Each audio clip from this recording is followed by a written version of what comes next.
আমাদের ঢাকার শহর পানিতে যেইভাবে তলিয়ে গেল, আমরা সেই ছোটবেলা থেকে এইভাবে দেখতেছি ঢাকার শহর প্রায় পানিতে তলিয়ে যায়। বৃষ্টি আসলেই, ভারী বৃষ্টি হলেই ঢাকার শহরের আনাচে কানাচে হাঁটু পানি, কোমর পানি এবং তার থেকেও বেশি পানি। এবং এইরকম একটা সময় গেছিল যেখানে মতিঝিলের মতো এলাকায় নৌকা দিয়ে অনবরত চলাফেরা করছিলাম, বিভিন্ন মানুষের বাসায় বাসায় ঘুরতে গেছিলাম নৌকা দিয়ে। তো যাই হোক, সেই ছোটবেলা থেকে আমাদের ঢাকা শহর এইরকম পানি দেখে আসছি।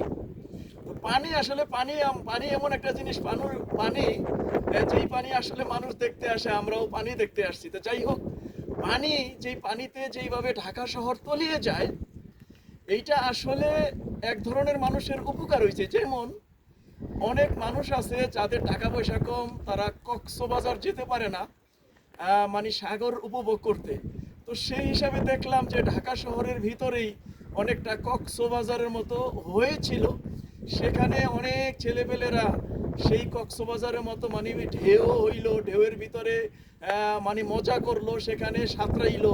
এইরকম দৃশ্য একটা বাংলাদেশের রাজধানী শহরে আমরা দেখতে পেলাম। তো যাই হোক, আমাদের দেশের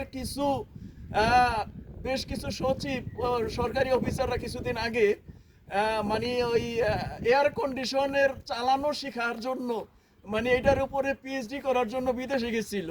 এটাও আমরা দেখলাম দেশে বিদেশ থেকে সচিব তারা এয়ার কন্ডিশন চালাইবো, সেই এয়ার কন্ডিশন চালানোর জন্য তারা বিদেশে গেছে প্রশিক্ষণ নেওয়ার জন্য, সেইটার উপরে পিএইচডি করার জন্য। তো এই সমস্ত সরকারি অফিসার, সচিব, এদের উচিত এই যে ঢাকা শহর তলিয়ে যায় পানিতে, তাদের উচিত সিঙ্গাপুরের মতো দেশ, ছোট্ট একটা দেশে সিঙ্গাপুরে গিয়ে এই ঢাকা শহর যাতে তলিয়ে না যায়, পানির নিষ্কাশন কিভাবে হয় একটা দেশে, একটা শহরে পানির নিষ্কাশন ব্যবস্থা কিভাবে করে রাখতে হয়, এবং সেটা দেখার জন্য, সেটা প্রশিক্ষণ করার জন্য এই সমস্ত অফিসারদের, এই সমস্ত সচিবদের শিক্ষা গ্রহণ করার জন্য, ট্রেনিং করার জন্য সিঙ্গাপুরে যাওয়া উচিত।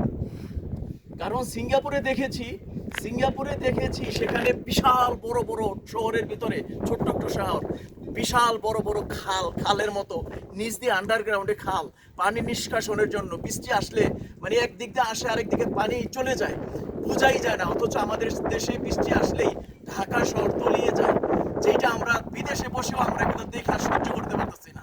তো আমাদের দেশের এই সরকার এবং সরকারের কর্মচারীরা, এই সচিবদের, এদেরকে পাঠানো উচিত যে মিয়ারা, যদি ট্রেনিং করতেই হয় এই শহরের পানি নিষ্কাশন কিভাবে রাখা যায়, এই শহরের ড্রেনেজ ব্যবস্থা কিভাবে ভালো রাখা যায়, সেই জন্য ট্রেনিং করতে বাংলাদেশ সরকারের এদেরকে সিঙ্গাপুরে পাঠানো উচিত।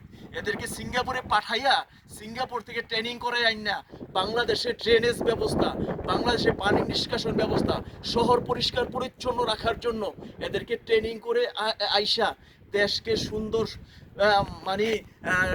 সুন্দরভাবে সাজানোর চেষ্টা অন্তত করা উচিত। আর কতদিন আমরা এই দেশকে এই পরিস্থিতিতে দেখব? আমরা দেশে বিদেশে যারাই আছি, এই দেশকে আমরা দেখতে চাই না।